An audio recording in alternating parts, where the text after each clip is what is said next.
वालेकुम राशिद के अदबी दुनिया में हम आपका इस्तकबाल करते हैं। तो आज इतवार का दिन है और हर इतवार के दिन आप बेसब्री से इंतज़ार करते हैं अपने पसंदीदा कॉलम जी हाँ लंदन डायरी का। तो पेश खिदमत है आपका पसंदीदा कॉलम लंदन डायरी। आज का उन्वान उन्होंने दिया है RH-N अस्पताल के 170 बरस। इस साल लंदन का मारूफ और ख़ास ब्रेन इंजरी अस्पताल royal hospital for narrow disability 170 साला जश्न मना रही है, जिसके लिए साल भर से तैयारियां चल रही थी। एक हफ्ते का जश्न अस्पताल के घास भरे लॉन में खीमा लगाकर किया गया, जिसमें रंगारंग तकरीबात के साथ दिमागी चोट के मरीजों के साथ उनके रिश्तेदार और स्टाफ ने भी बढ़ चढ़कर हिस्सा लिया। अस्पताल की बुनियाद 31 जुलाई 1854 को रॉयल अस्पताल बराए लाइलाज अफराद के तौर पर रखी गई थी। ये इंग्लैंड में अपनी नौयत का पहला इदारा था जिसने उन लोगों की देखभाल की पेशकश की जो दाहिमी या लाइलाज चोट या बीमारी में मुब्तला थे। बरतानवी तिब्बी और समाजी तारीख़ में RH-N अस्पताल को एक मुनफरिद मुकाम हासिल है। अस्पताल के रिकॉर्ड से ये पता चलता है कि RH-N अस्पताल को एक चैरिटी इदारे के तौर पर बाकायदगी से अतियात और मदद जमा करने की ज़रूरत थी। ये वसीयत क्रिसमस की अपीलों बाद में ख़ास शाही सरपरस्ती और दीगर ज़राए से किया गया था। ड्यूक ऑफ पार्क और ड्यूक ऑफ वेलिंगटन अस्पताल के बानी एंड्रयू रेड के 10 दोस्तों में से थे जिन्होंने अस्पताल की भरपूर इमदाद की, और इसके अलावा इंग्लिश के मारूफ नावल निगार और अदीब चार्ल्स डिकेंस ने भी अस्पताल के लिए काफ़ी ताउन किया। चार्ल्स डिकेंस ने उस वक्त अस्पताल के मुतालिक लिखकर बेदारी पैदा की थी और कहा था कि ये एक गैर मामूली हकीकत है कि लातादाद तिब्बी चैरिटी इदारों में लोगों की मदद के लिए कोई भी नहीं है जिन्हें दूसरों से सबसे ज़्यादा मदद की ज़रूरत है और जिनको मरना है और जिन्हें हज़ारों की तादाद में नज़रअंदाज और बग़ैर इमदाद के मरना है।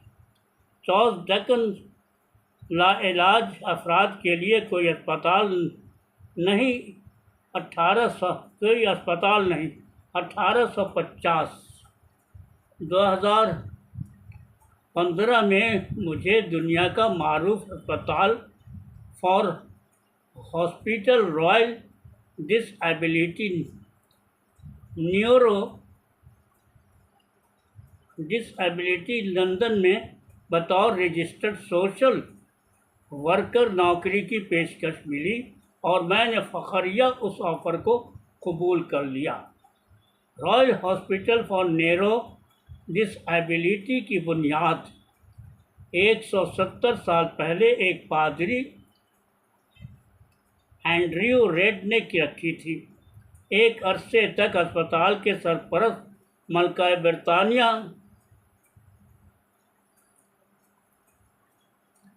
एलिज़ाबेथ दोयन थी। अस्पताल का पूरा निज़ाम एक ट्रस्टी के ज़रिए चलाया जाता है जो लियाकत रखने और आला सलाहियत वाले लोगों की टीम पर मुश्तमिल होती है। अस्पताल के ज़्यादातर फंड हेल्थ नेशनल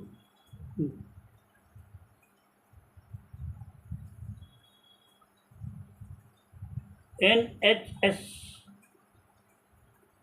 यानी नेशनल हेल्थ सर्विस या लोगों की इमदाद और चैरिटी के ज़रिए मौसूल होता है। दिमागी चोट एक ऐसा हादसा है जिसका कोई इलाज नहीं है, लेकिन मरीज़ का बेहतर हो जाना मुमकिन है। अल्लाह ने इंसान के जिस्म में जो अज़ा तो एक ख़ास अंदाज मकसद के तय बनाया, लेकिन दिमाग एक ऐसा पेचीदा और अहम हिस्सा है जिसे आज तक डॉक्टर और साइंसदान सुलझाने में उलझे हुए। शायद अल्लाह ने दिमाग को नहायत उम्दगी और कारआमद बनाया है, जिसके बिना पर हम दुनिया में हर ऐसे काम करते हैं जिससे हमारा नाम और काम की खूब सताइश होती। लेकिन यही दिमाग जब किसी वजूहात की बिना पर नाकारा हो जाता तो हम इस बात को सोचने पर मजबूर हो जाते हैं कि दिमाग की अहमियत कितनी अहम है। अस्पताल में 4 यूनिट हैं जहां मरीज़ कम अरसे से लेकर लंबे अरसे तक रहते। पहला यूनिट रिहैब का है, जहां मरीज़ 3 महीने से लेकर 6 महीने के अरसे तक रहकर रिहैब से फैज़याब होते हैं। उसके बाद रवैये का यूनिट है, जहां दिमागी चोट से मुतासर वो मरीज़ रहते हैं जिनकी देखभाल 24 घंटे लाजमी है। उसके बाद वेंटिलेटर यूनिट है, जहां ऑक्सीजन के सहारे मरीज़ों को रखा जाता है। और आखिर में तवील मुद्दती वाला यूनिट है, जहां ऐसे मरीज़ होते हैं जिसकी देखभाल घरों में नहीं हो सकती है या जिनके रिश्तेदार उनकी देखभाल नहीं कर सकते हैं। अस्पताल के ज़्यादातर मरीज़ों की देखभाल doctor, nurse, psychologist, speech and languages therapy,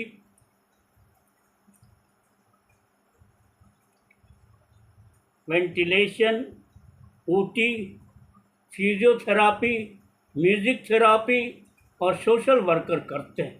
इसके अलावा मरीज़ों की तफरीह के लिए हर रोज़ cinema, games, music show, art therapy और थेरापी कुत्ते और बिल्ली की भी खिदमात को फराहम किया जाता है। ख़ास तौर पर जब किसी इंसान को दिमागी चोट का असर होता है तो सबसे पहले उसकी जिस्मानी अज़ा मुतासर होती है। उसके अलावा याददाश्त और रवैये पर भी काफ़ी असर पड़ता है। दिमागी चोट कई तरीके से होता है, कार के हादसे में या गिर जाने से या दिल के दौरे से या मार पीट से ज़ख्मी होने से भी होता है। इसके अलावा इन्फेक्शन, हाइपोक्सिक से भी होता है।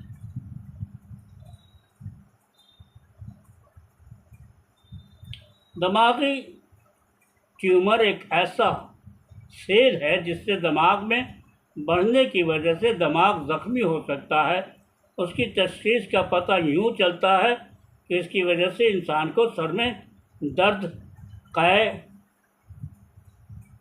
ज़हनी तब्दीली और कभी कभी चलने फिरने, बोलने और सेंसी फिक्शन जैसे हालात पैदा होने लगते हैं।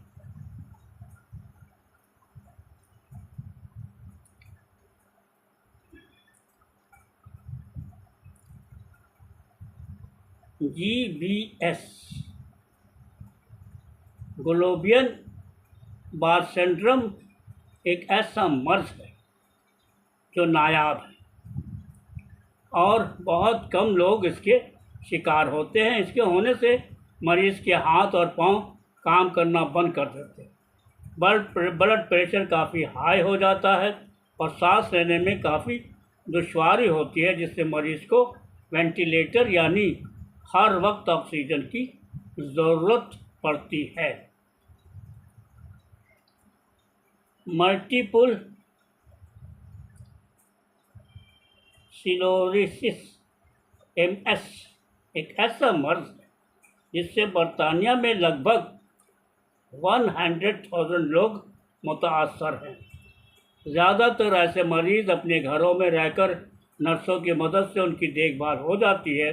ताहम वो मरीज़ जो बहुत लाचार हो जाते हैं उनके लिए अस्पताल के वार्ड में रखकर उनकी देखभाल की जाती है और उन्हें ख़ास न्यूरोथेरेपी दी जाती है। वहीं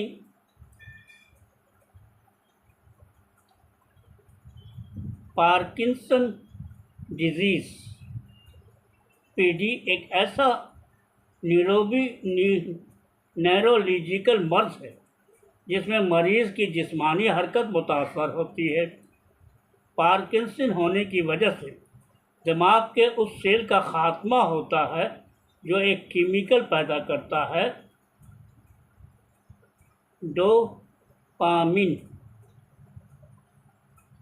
डोपामाइन कहते हैं। इसमें मरीज़ के आज़ा सुस्त हो जाते हैं और उसके हाथ और पैर में कपकपी होने लगती है। लेकिन जब किसी का शदीद दिमाग ज़ख्मी होता है तो वो या तो कोमा में चला जाता है या उसकी हालत यानी बेहोशी की हालत में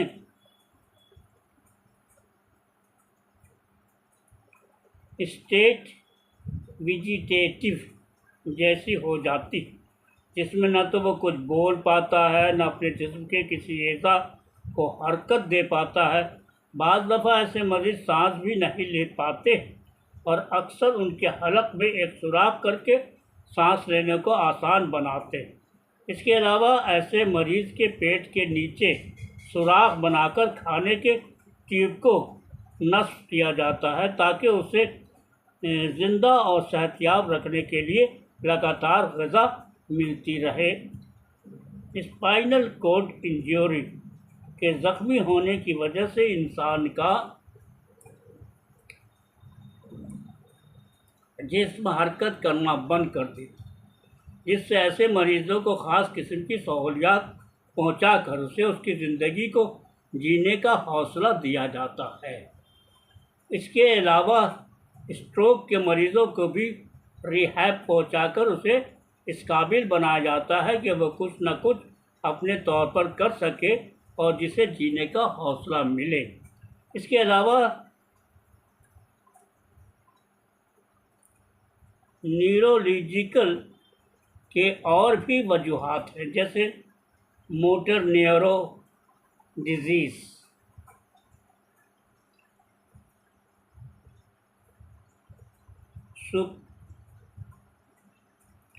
सुपर न्यूक्लियर पॉलिसी,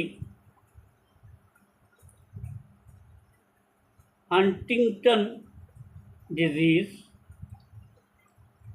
ऐसे तशख़ीस है जिसमें मरीज़ को सिर्फ रिहैब की जरिए चलने फिरने की हिम्मत दी जाती है।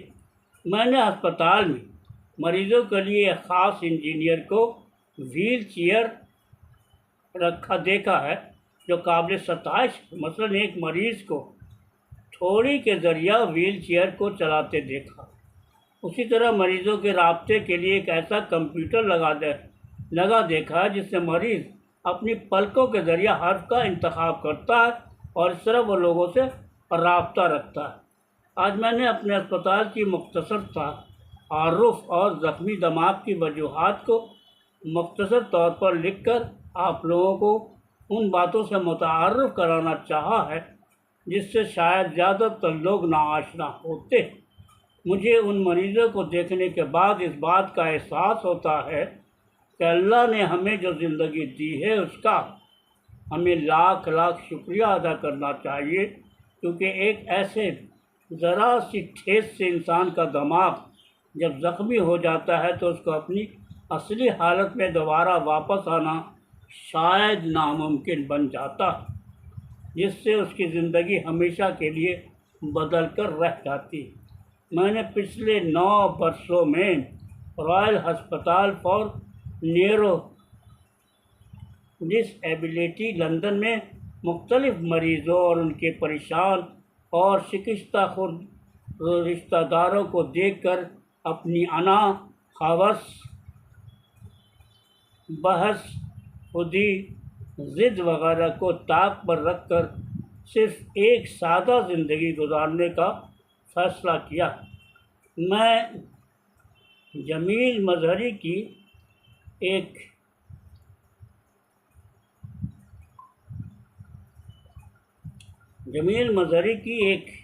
शेर से अपने इस कॉलम का इख्तिताम करना चाहता हूँ।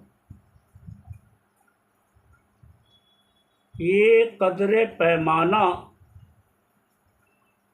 तख़य्युल सरूर हर दिल में है खुदी का। ये कदर पैमाने तख़य्युल सुरूर हर दिल में है खुदी का। अगर न हो ये फ़रेब पहम तो दम निकल जाए आदमी का। तो दोस्तों, अभी आप एस एम राशिद की अदबी दुनिया में एक बहुत ही शानदार, बहुत ही मालूमाती आप एक मज़मून सुन रहे थे। मुझे उम्मीद है कि आज का ये मज़मून यकीनन आपको पसंद आया होगा और बहुत सारी चीज़ों का आपके सामने इंकिशाफ हुआ होगा। हम मुबारकबाद देते हैं फ़हीम अख्तर साहब को कि इस अस्पताल में आप पेशे से लगे हैं। आपकी हिम्मत की, आपकी सलाहियत की, आपकी खिदमत की,